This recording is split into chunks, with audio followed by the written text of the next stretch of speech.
You're listening to the Lanterns Radio Network.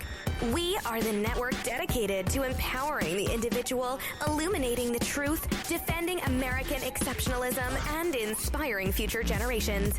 Stay connected and get involved at lanterns.buzz for great radio. Get commentary and news of the day. Lanterns.buzz.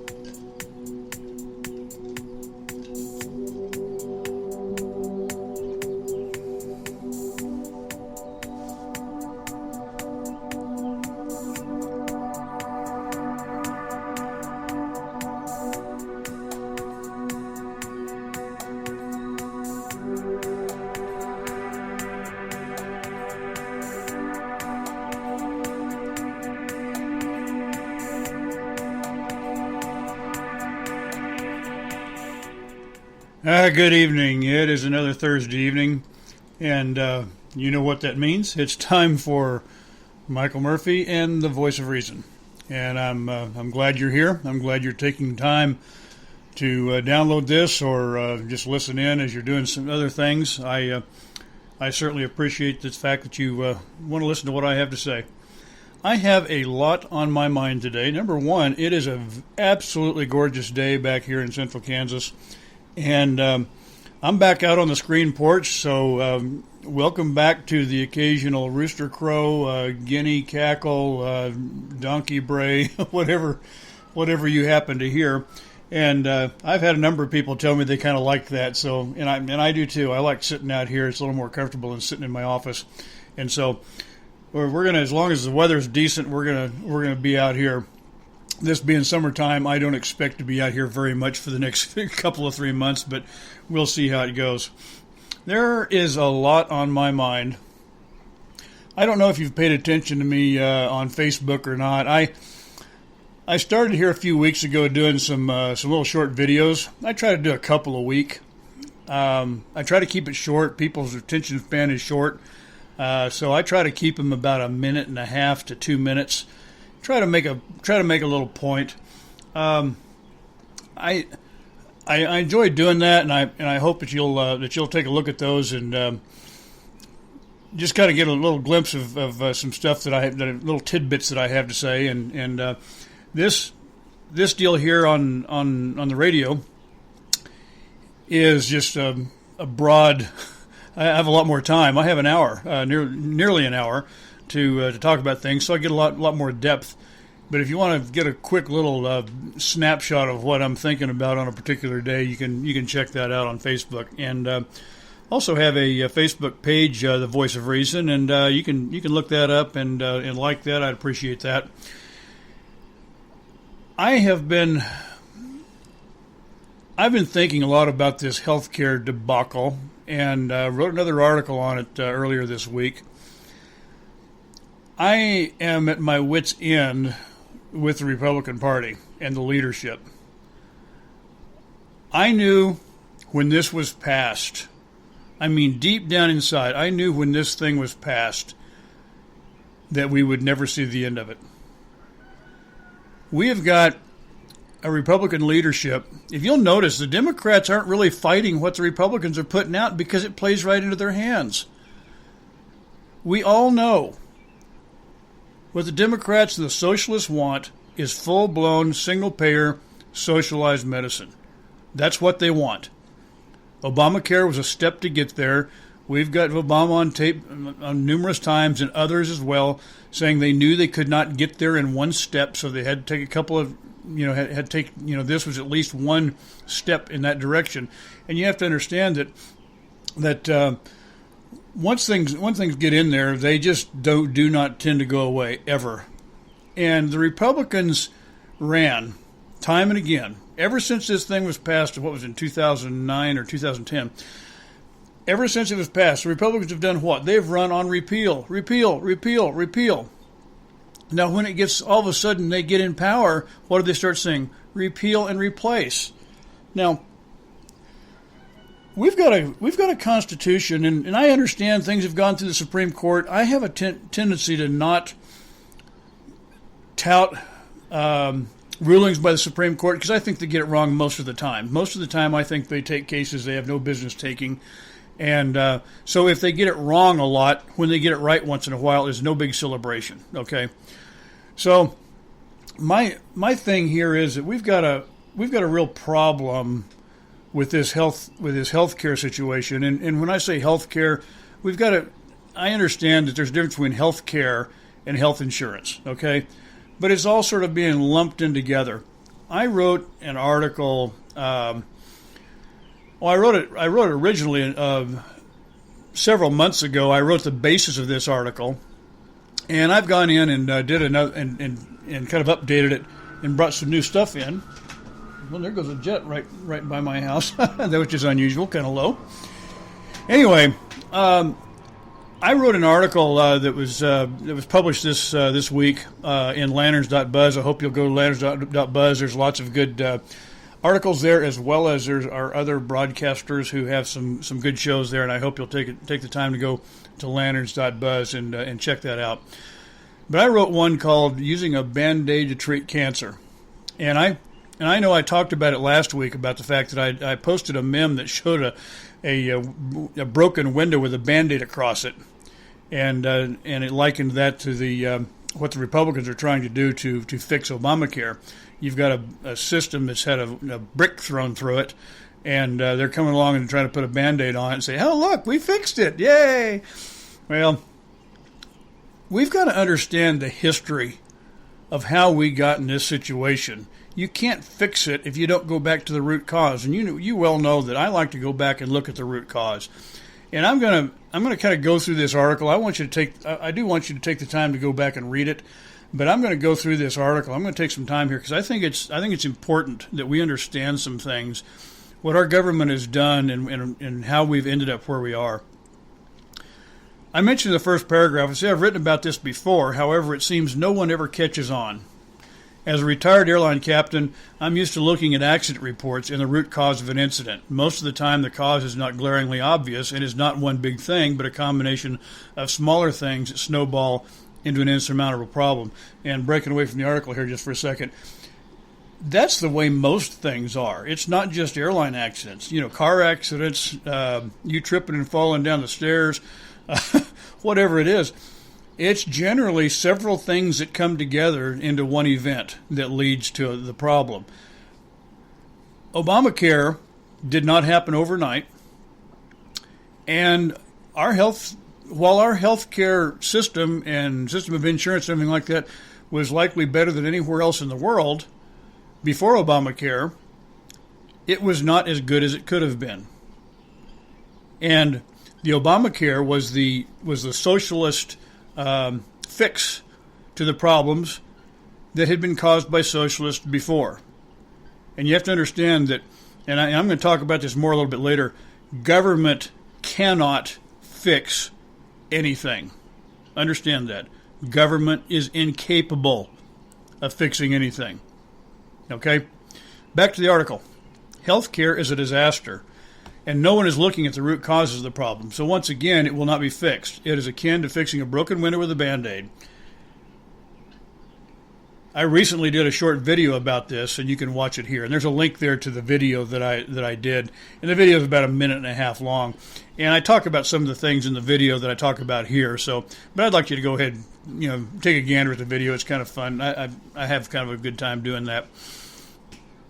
Back to the article. In 1908, a Ford Model T cost $850.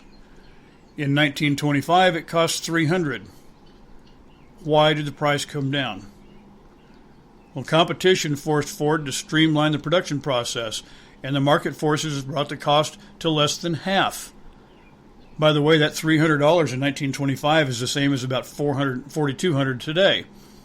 Can you buy a new car for that price today?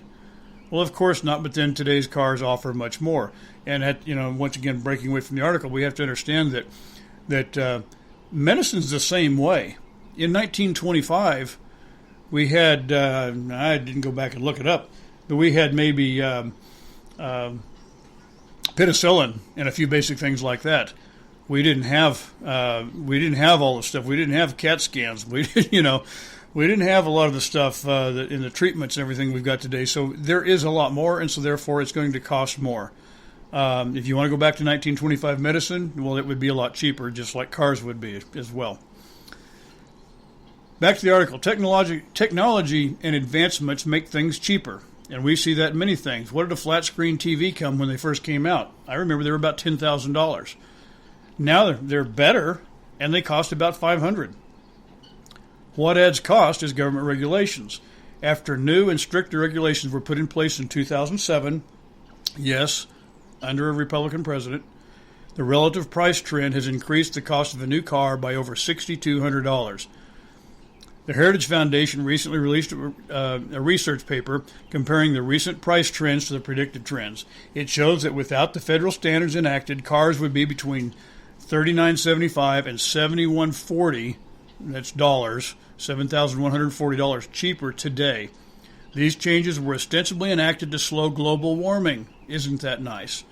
However, the massive expense buys us less than 0.02 of a degree. And this is according to the Obama administration's own estimate. So you think about the fact that everybody that buys a new car, depending on the price of the car, obviously, and that's why you get that range. You get the basically $4,000 has been added to a cheap car, and over $7,000 has been added to a more expensive car. And that is to help with global warming. Well, where does that money go? Yeah, it goes to some people that who are involved in this. There are people getting very, very wealthy. We're well aware of what's happened with Al Gore, but that is another issue. Back to the article.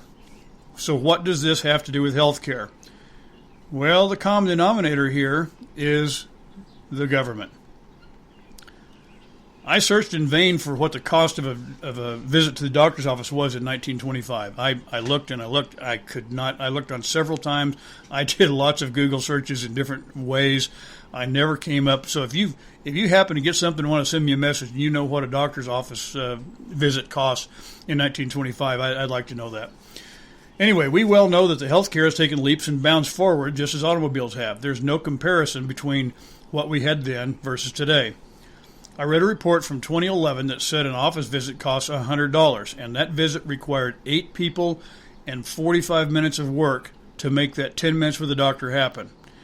Add in the cost of the building, utilities, computer systems, phones, cleaning, etc. It's a business, and costs are high.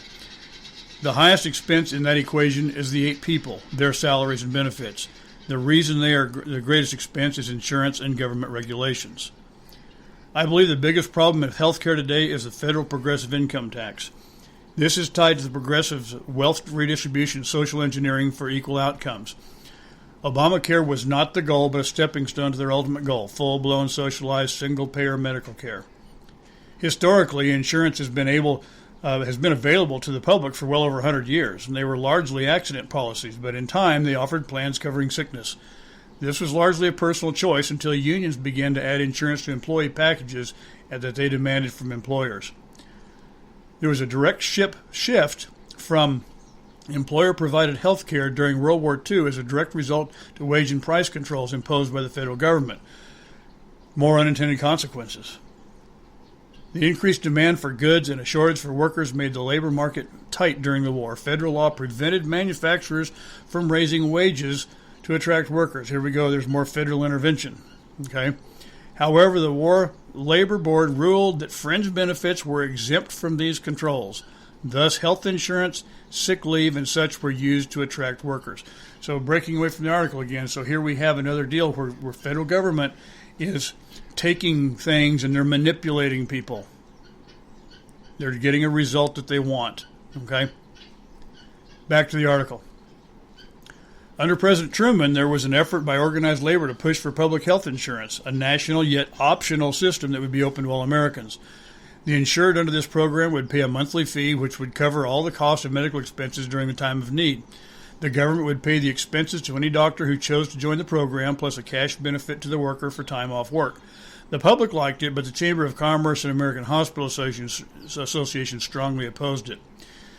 Unions soon realized that they were facing a long and expensive battle, so they began to sponsor employer-paid insurance in earnest, as they saw this as a more achievable goal.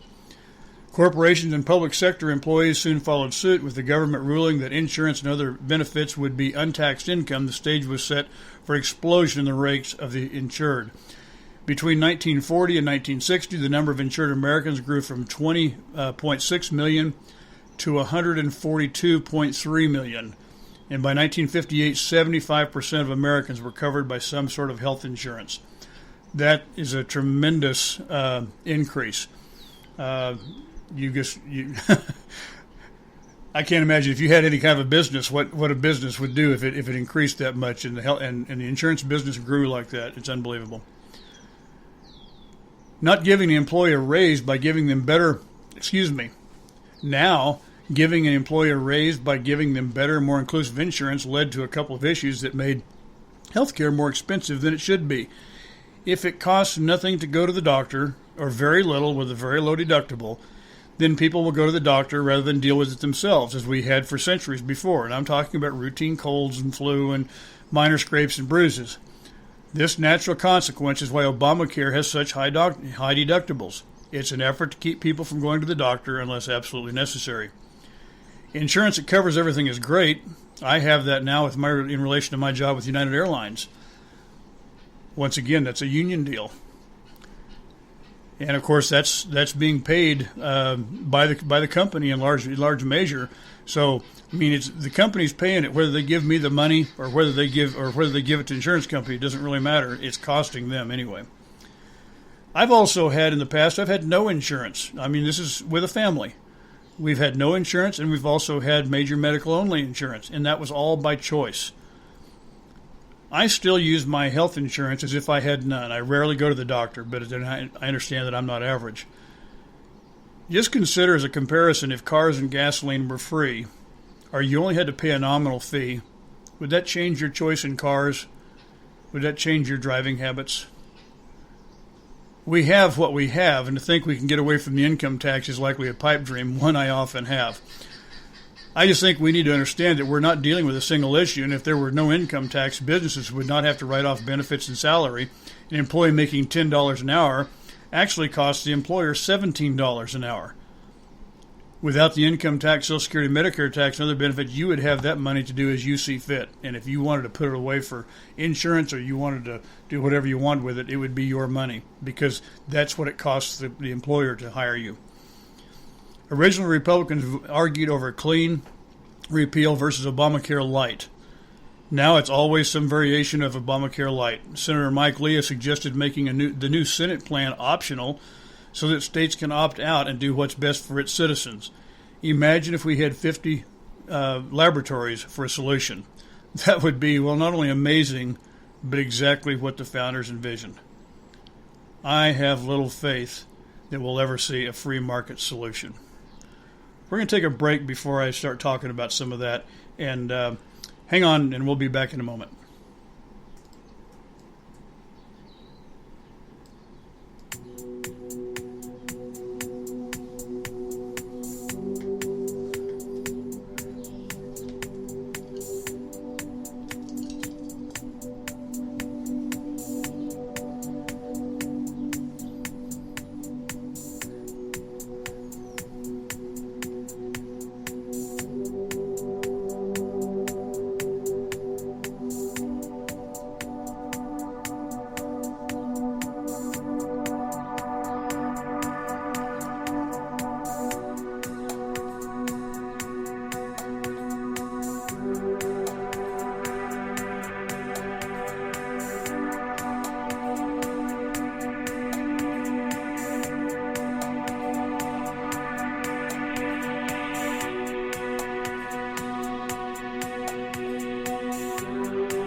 Okay, welcome back. I had a nice little break there, and we're talking about this healthcare mess. and I just finished going over the article for using a Band-Aid to treat cancer was the name of it, and that's essentially the way I see this. We've got our health insurance and health care and everything is such a mess.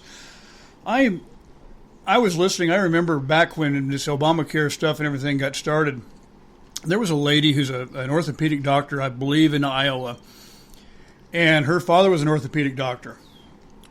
Her father had a practice that she ultimately took over. Her father had run the practice for 30 plus years.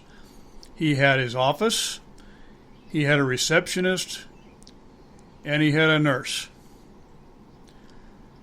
His daughter takes over, and with everybody, so many people coming up with insurance and so many people on Medicare and Medicaid and stuff like that, of course, to keep serving, the public and get, them as many patients as she could and everything like that, she of course started taking those patients.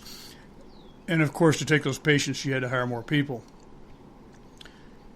She had, I believe, 6 people handling just insurance claims. So when it was all said and done, she ended up closing up her practice and going to work. I'm not even really sure what she was doing. She was working as a doctor still. But she closed up her practice because the overhead was so high. And the overhead was high because of insurance. Well, all these people have to be paid. When you look at the fact that you've got, Blue Cross Blue Shield, Aetna, Humana, all these companies, these are huge, huge companies, huge number of employees, a lot of buildings, a lot of expense. All the money we pay towards health care all goes towards that. It all has to pay for all that stuff. Imagine if you could just go to your doctor, and we see that now. We are seeing in most towns, say you get in a city of, I'd say maybe 100,000 or larger, you're beginning to see what they call concierge services opening up. And it's a doctor who says, hey, I'll tell you what, I've got a little office here and maybe a receptionist, and that's all they've got. And you pay them, if it's just yourself, maybe you pay them $45 or $50 a month. For a family, maybe you pay them a couple of $100. And for that, you get to go see them whenever you need. And if it's after hours, they'll come to your house.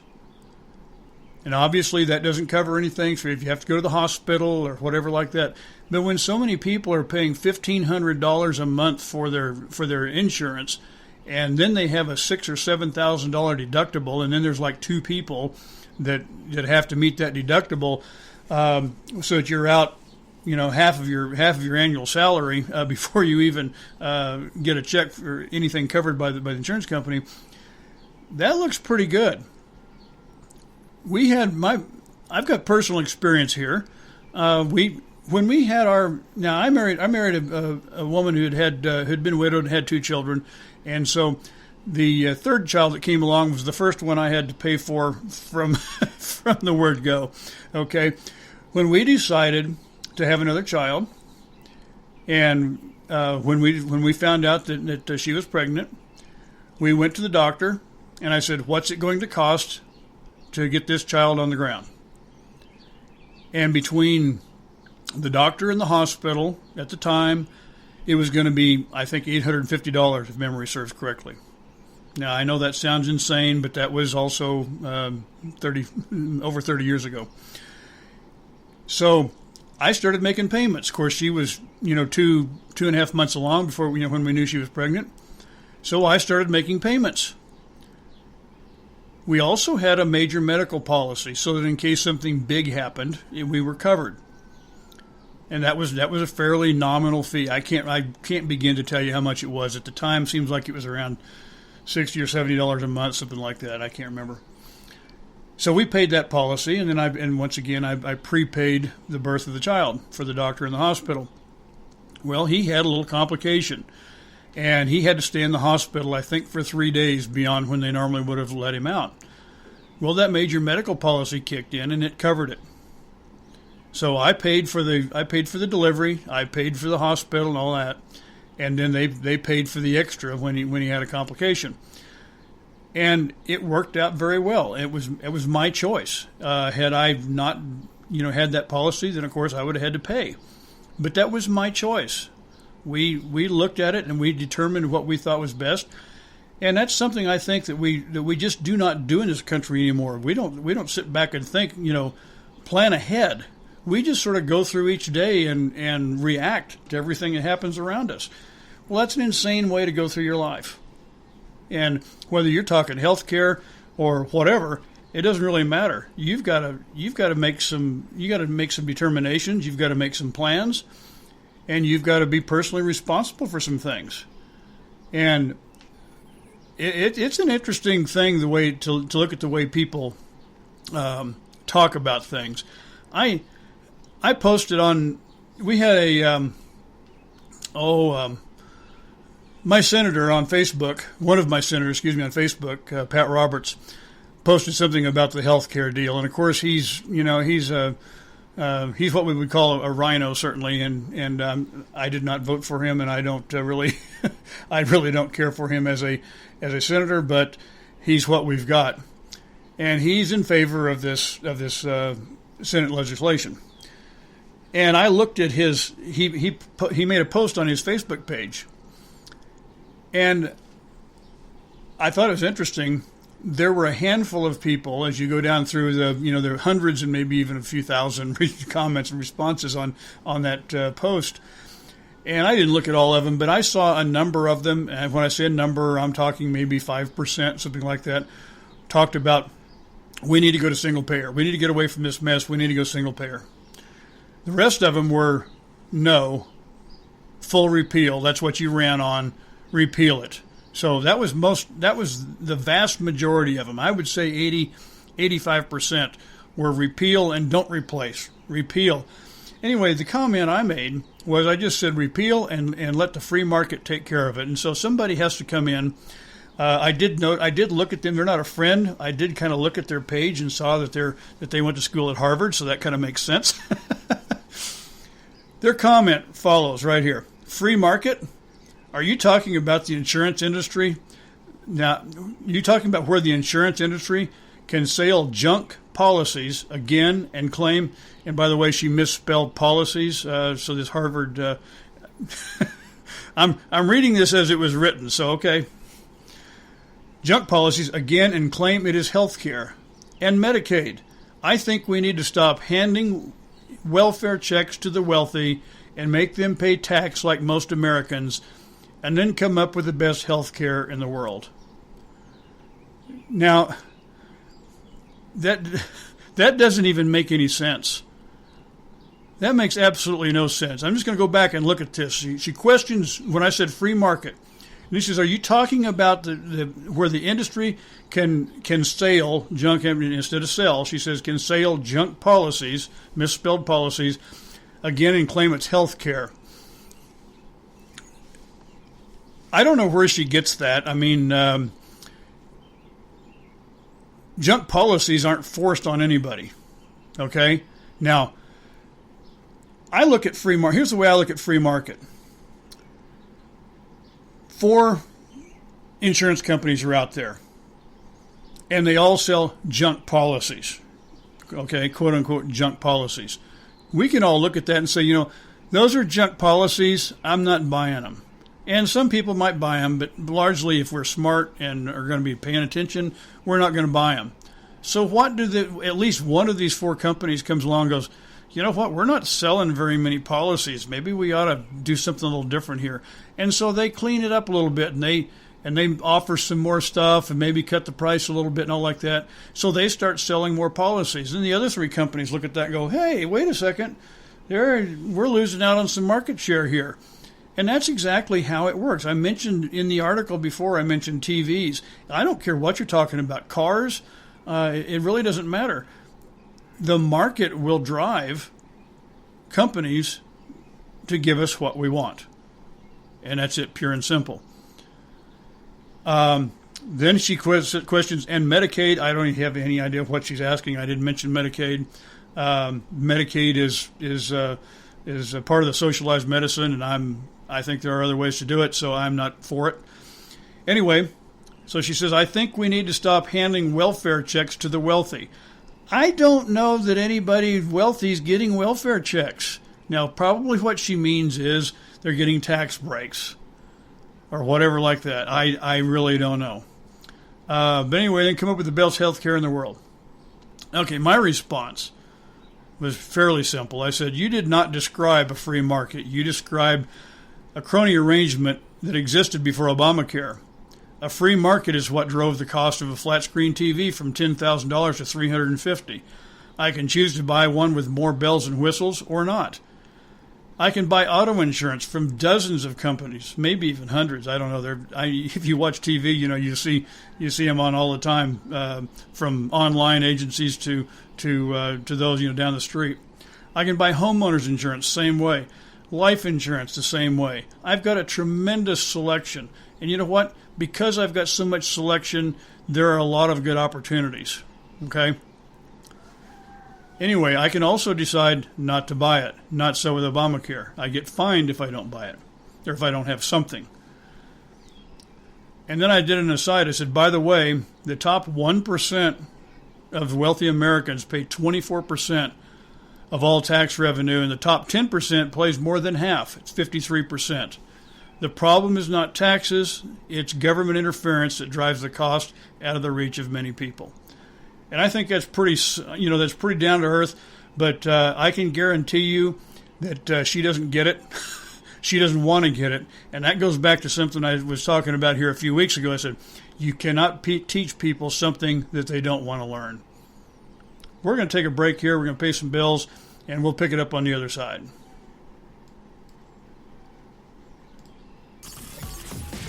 You're listening to the Lanterns Radio Network.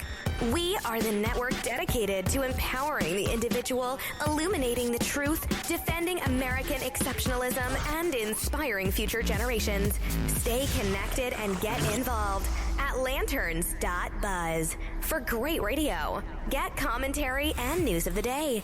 Lanterns.buzz.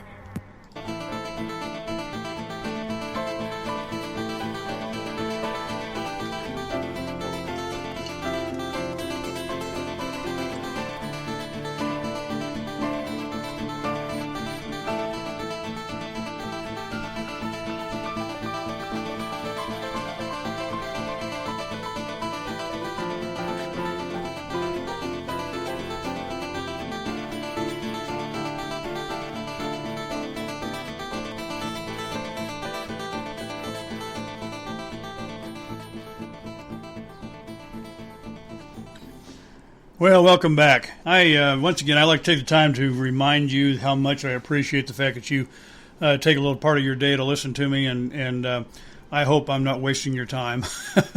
I hope at the very least, I'm entertaining, and at the very most, I hope I'm educating you on some things, or maybe making you think of some things you haven't thought of in a while.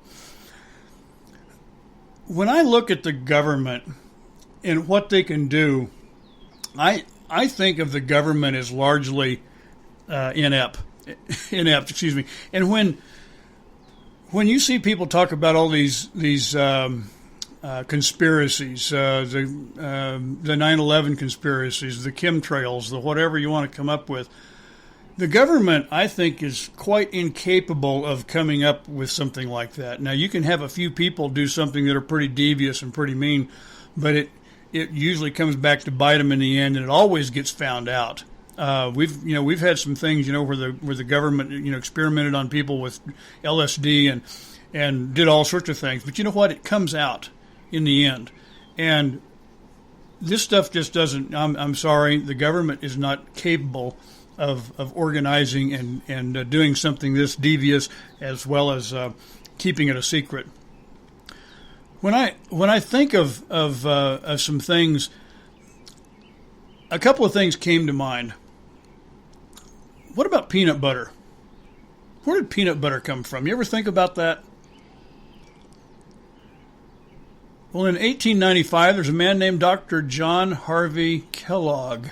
Yes, the creator of Kellogg's cereal and Corn Flakes. They're great, right? He patented a process for creating peanut butter out of raw peanuts. Now there was somebody else actually that started that patented it from roasted peanuts. Previously, I believe somebody in Europe. But anyway, Kellogg is the one that came up with the process with using raw peanuts, and in 1903, not very long later, about 8 years later, there's a man out of St. Louis, a Dr. Ambrose Straub, who patented a machine to make peanut butter.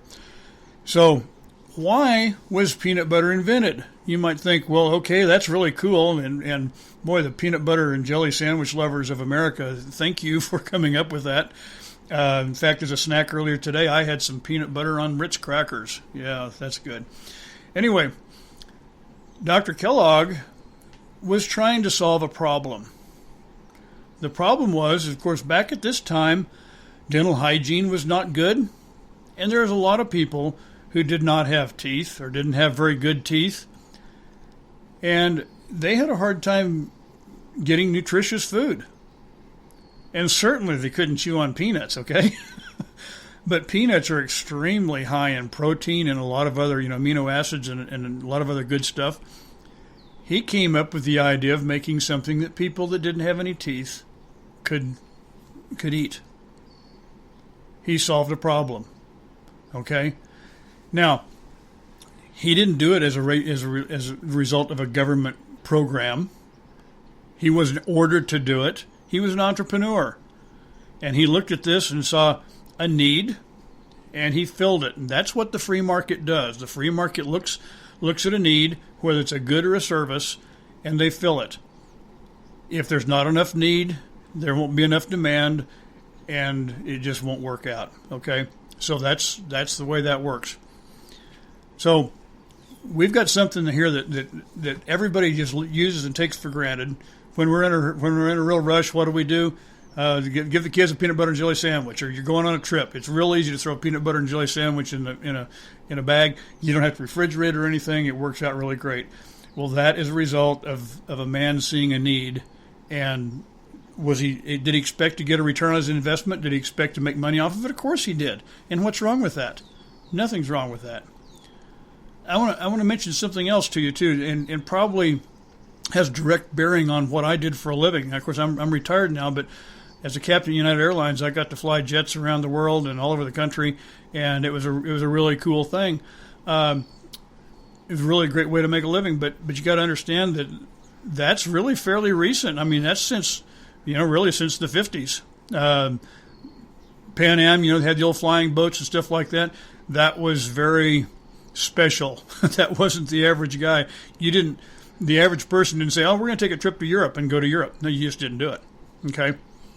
The reason that we got air travel the way we have today is because of people like Raymond Ortega. Now you go, what? He's a guy he was French born. He owned hotels in New York City. And he and August Post, the secretary of the Aero Club of America, put up a $25,000 reward for the first successful nonstop transatlantic flight between New York and Paris. And they offered that to within 5 years. Well, you know what? Nobody did it within 5 years, and so they extended it another 5 years. And of course, with that extension, we know a man named Charles Lindbergh, who was actually able to step up to the plate and do it. There was a number of reasons why it hadn't been done before. Primarily was because the equipment didn't exist. There was not an airplane really that could do it. It had been done before by a couple of pilots, and it was also a lot shorter. They went from like Newfoundland over somewhere, but into the British Isles. So it was a much shorter trip, and it was by two people. This was a flight by one person, and it lasted a long time. I can't remember. It seems like it was around close to 30 hours. So he had to stay awake and all that. Of course, no autopilots and stuff like that. So it was a free market solution. So what happened is there's that prize out there, and so people endeavored to get the prize. And I don't know why we don't do things like, there were a lot of things like that done back then, back in the turn of the century and the early 20th century. There were a number of things where somebody put out a prize for a specific accomplishment.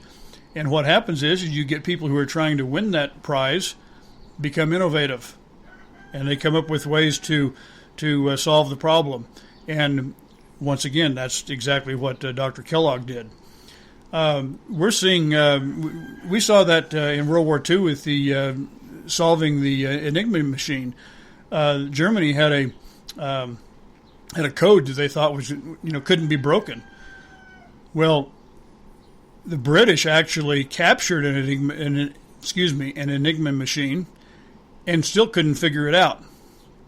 We had two Americans who sat down and saw that as a challenge, and they figured it out without the Enigma machine. Okay?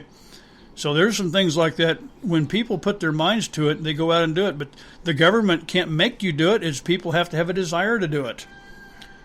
How about somebody that's current right now? Elon Musk, and you love him or hate him, whatever, the guy with Tesla. He says he's going to put people on Mars. And maybe it won't happen in his lifetime. I really don't know, but I bet that it happens because he wants to do it, and he's a private guy, and he's going to get the job done. The government the government doesn't have any business doing it. It's a lot of effort for what? But if a guy wants to send some wealthy people up to Mars for a little vacation and then bring them home, and they want to take the risk, more power to them. Anyway, I think there's just some things like that. I think we need to stop back and take a look at what government does and can do and can't do. I got an email the other day about Social Security, and this is just another one of those things that the government has gotten involved in and sold us on. Of course, this is another socialist program that was sold to us back under the FDR administration. But this email goes around. I've seen it before. It's a deal. Everybody, the question is where does the money go? Well, we all know it's a Ponzi scheme. I talked about it last week. I talked about Ponzi schemes and how Social Security was one of them. But now this has got some figures in it that I wanted to kind of share with you. So we're going to kind of step back a little bit. You have to understand that we pay all of that. You can say, well, no, we don't. We pay half. Our employer pays half. I'm going to go back to what I said before in relation to the $10 and $17 an hour. The employer figures what it costs to hire us. And if we didn't have all this other stuff, we would get that money. But instead, that money goes somewhere else. So the bottom line is it's your money, it's not the employer's. 15% of your income before taxes goes to Social Security. So let's talk to somebody who does not make a lot of money, okay? Let's say you average $30,000 a year over your working life. That's $220,500. Did you see where the government paid in anything? And we're talking about the money that you and your employer put in a government bank to ensure that you and I would get the retirement check from the money that we put in, not the government. Now we're calling the money we put in an entitlement when we reach the age to take it back. And if you calculate the future invested value of $4,500 per year, that's yours and your employer's contribution at a simple 5% interest, less what the government pays on the money that it borrows. After 49 years of working, you would have $892,919.98. Now let me repeat that. You're only making $30,000 a year. Okay? You're making $30,000 a year. And if you put 15% in and get simple 5% interest, and we know sometimes it's more, sometimes it's less, depending on the way things go. After 49 years of working, you would have just under $900,000. Now, if you take out only 3% per year, you would get a check of just under $27,000 per year. So that's just a very small deduction. I mean, deduction, but I mean just a little bit less than what you've been making. Now, we're using $30,000 just because it's an easy number to figure. Most people make more than that. Okay, so if the number's bigger, all numbers will be bigger. Okay. So if you only take out 3% per year, you're taking out roughly $27,000 per year. And it would last for 30 years until you're 95. But that's not considering any interest paid on the final amount of the deposit. So if that $900,000 is sitting in there, you're not adding to it anymore, but it's sitting there making 5% interest, you'll never run out. And when you die, then your kids, your heirs, will get whatever's left. Now, if you don't think that sounds better than what we've got, I've got a bridge in in western Kansas I want to sell you, okay? And I don't understand. We cannot. I don't know why conservatives cannot articulate this problem to people, because anytime you mention privatizing or whatever Social Security and getting away from a government deal, everybody has a fit. And I don't know why we can't do a better job of putting a pencil to this and a calculator to it and showing the people. You don't have to have much of an education to understand that getting basically $27,000 a year is better than getting $18,000 a year, which is probably about what it would be, or maybe even less, $15,000 a year. And then if you die, that's it. Your heirs get what, $255 death benefit. Yay! This is a bigger Ponzi scheme than Bernie Madoff ever thought, and then it's considered an entitlement. We've got to understand that we've got to get back into calling things what they are. And we've got to get back into core issues and core problems and figuring some things out. Because these sorts of things are what drives me insane, okay? I don't know any other way to put it. I got to take a short break here, and then we're going to pick it up here in a little bit.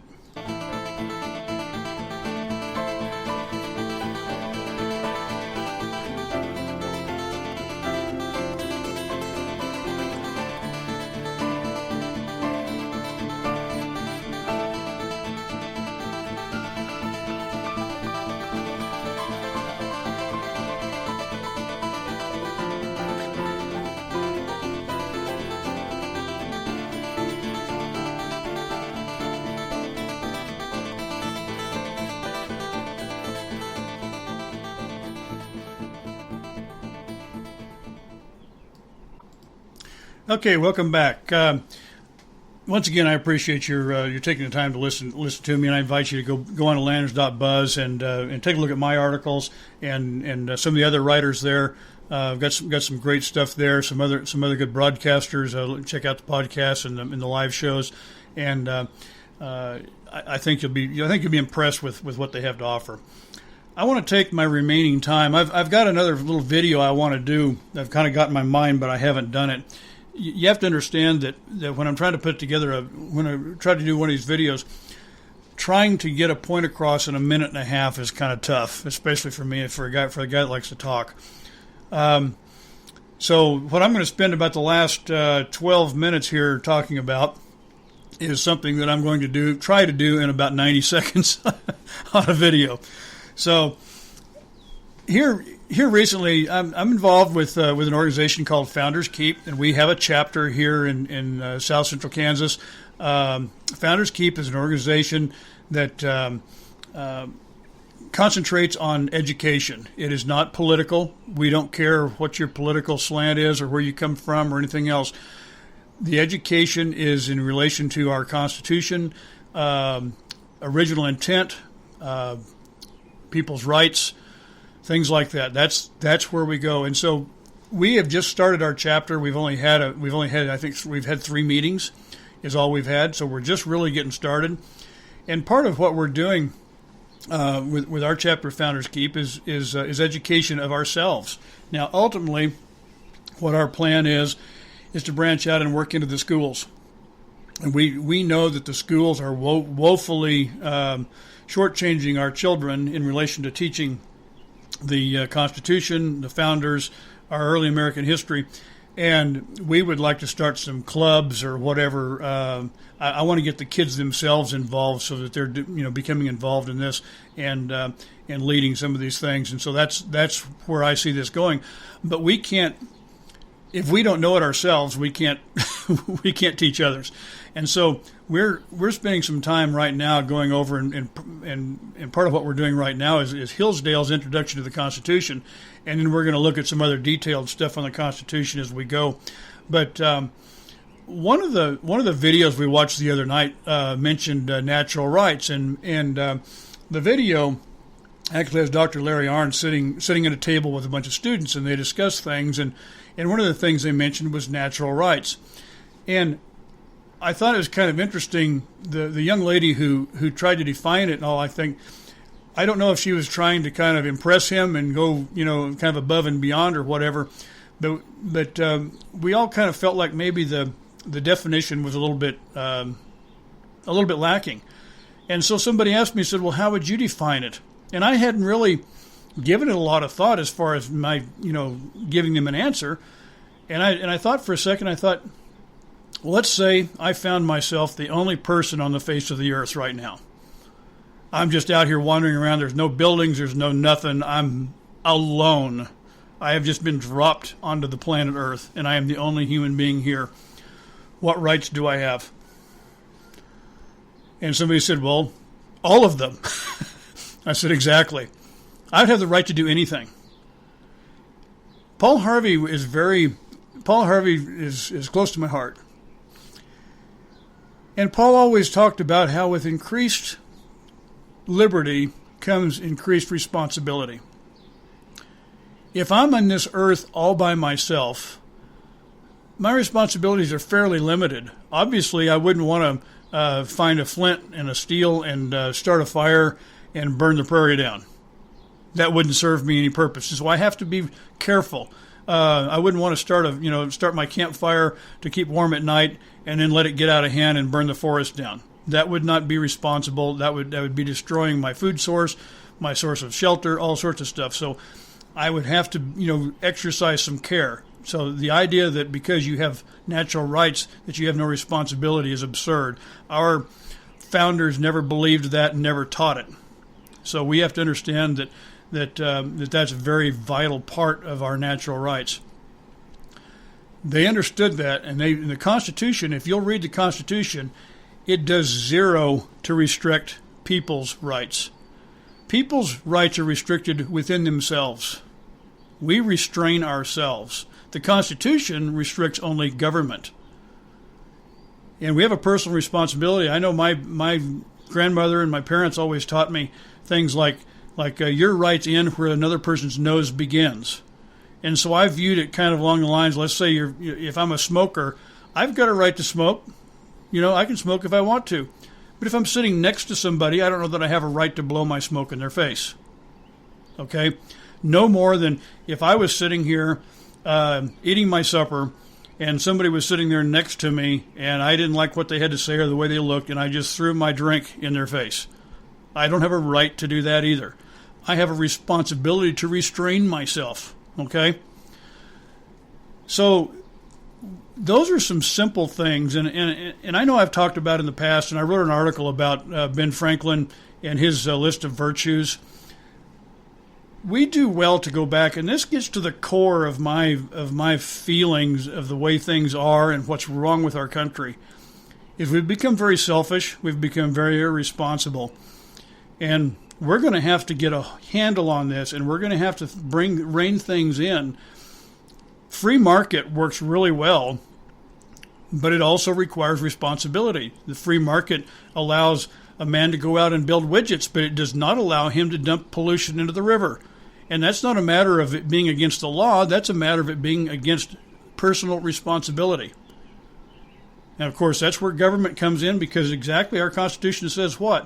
It says governments are instituted among men to do what? To preserve our rights. And so these are some things that I'm hoping that you'll think about as we look at this situation with the healthcare debacle and all like that. We've got to get back to where we're taking care of our personal responsibilities. We hear all these sad stories about, well, what about so-and-so? They no fault of their own, and they can't, they're diabetic, or they're this, or they're that, or they've lost their job and they can't do whatever. I've got personal experience with people who are indigent and have nothing, and have had all their medical concerns, and I'm talking major ones. I'm talking heart surgery. I'm talking all sorts of things, and it's all been taken care of. Understand, we have never, that's not who this country is. We don't do that sort of thing. We don't throw people out. So you've got to understand that. I am out of time, and I'm going to close with a little bit of music, and we will catch you next time. God bless you.